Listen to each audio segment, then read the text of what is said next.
수도권 광역버스를 타고 출퇴근하는 분들 많죠. 아마 교통카드 사용 내역은 잘 확인 안 하셨을 텐데 단말기 오류로 버스 요금을 더 내는 경우가 있다고 합니다.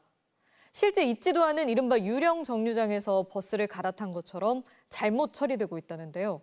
공태현 기자의 단독 보도입니다. 서울 용산구의 순천향대학병원 버스 정류장. 버스 교통카드 단말기에도 정류장 이름이 순천향대학병원으로 뜹니다. 그런데 엉뚱하게 남산 1호 터널 요금소로 잘못 표시되는 버스가 있습니다. 한두 대가 아닙니다.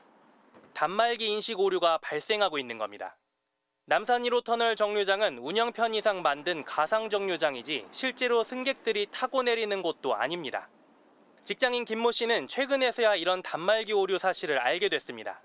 순천향병원이 다른 남산 터널로 찍히고 있고요. 탈 수 없는 구간이 나오는 거예요. 문제는 이럴 경우 요금을 더 낸다는 겁니다. 김 씨의 퇴근길 동선입니다. 직장이 있는 서울 청량리에서 지선버스를 타고 순천향대학병원 정류장에서 내리면 요금이 1,500원입니다. 여기서 광역버스로 환승해 경기도 용인집에 가면 요금이 1,600원 더 붙습니다. 그런데 광역버스 요금은 거리에 비례해 늘어납니다. 김 씨가 순천향대학병원이 아니라 단말기 오류로 남산 1호 터널에서 갈아탄게 되면 광역버스를 3km 정도 더 탄 셈이어서 100원이 더 붙습니다. 김 씨가 3년치 교통카드 내역을 봤더니 모두 100여 건 정도 요금을 더 낸 것으로 나왔습니다. 300원을 더 낸 때도 있었습니다. 신뢰를 하고 일일이 내역서를 보지 않아요. 아무도 이 경기도에서든 누구든 이거를 관리를 안 하고 있었다는 거잖아요. 지금으로서는 얼마나 많은 승객들이 얼마나 많은 요금을 더 냈는지는 정확히 확인이 안 됩니다. 그냥 제대로 해주겠거니 하고 딱히 찾아볼 생각은 안 했던 것 같아요.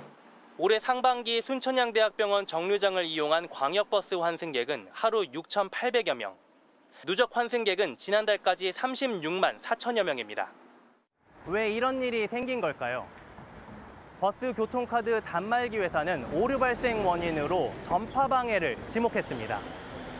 윤석열 정부 대통령실이 용산으로 이전한 뒤 이런 전파 방해가 심화됐다고 했는데요.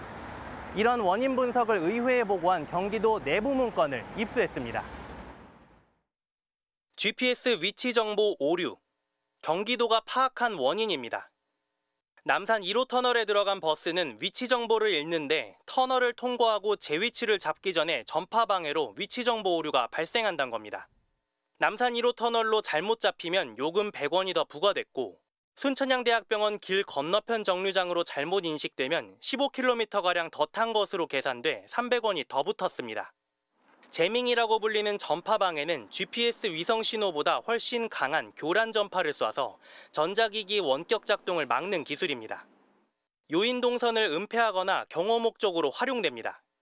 지난 2019년 북미 정상회담 당시 트럼프 미국 대통령이 전용 차량을 타고 등장할 때 영상이 멈추면서 방송사고가 난 것도 제밍 때문입니다. 남산 1호 터널 반경 2km 안에는 국방부와 합참, 미군기지, 주요 공관 등이 밀집해 있습니다. 전파 방해가 예전부터 잦았던 곳입니다. 교통카드 단말기 업체는 2022년 5월 이후 전파 방해가 심화됐다고 보고 있습니다. 대통령실 용산 이전 이후 터널 인근이 제밍 현상 발생 지역으로 수신이 지연되거나 잘못 인식한다는 겁니다. 실제로 이 일대에서는 스마트폰 지도의 위치 정보 인식도 먹통이 된다는 지적이 많았습니다. 출력을 충분히 세게 쏘면은 그 정도 거리면은 뭐 충분히 제밍이 될 개연성은 있죠. 제밍은 꽹가리 치면은 소리 안 들리잖아요. 신호를 받아도 다른 거에 묻혀가지고. 남산 1호 터널을 지나 경기도로 가는 버스 노선은 모두 28개. 경기도는 전체 노선에 대한 환불을 단말기 업체에 요청하고 다음 달부터 절차를 진행하기로 했습니다. 피해 내용을 철저히 조사해서 모두 환불 조치해야 한다고 생각합니다. 연말까지 소프트웨어를 보강하겠다는 게 업체 계획이지만 그때까지 잘못 붙는 버스 요금을 막을 대책은 지금으로서는 없습니다. MBC 뉴스 공태현입니다.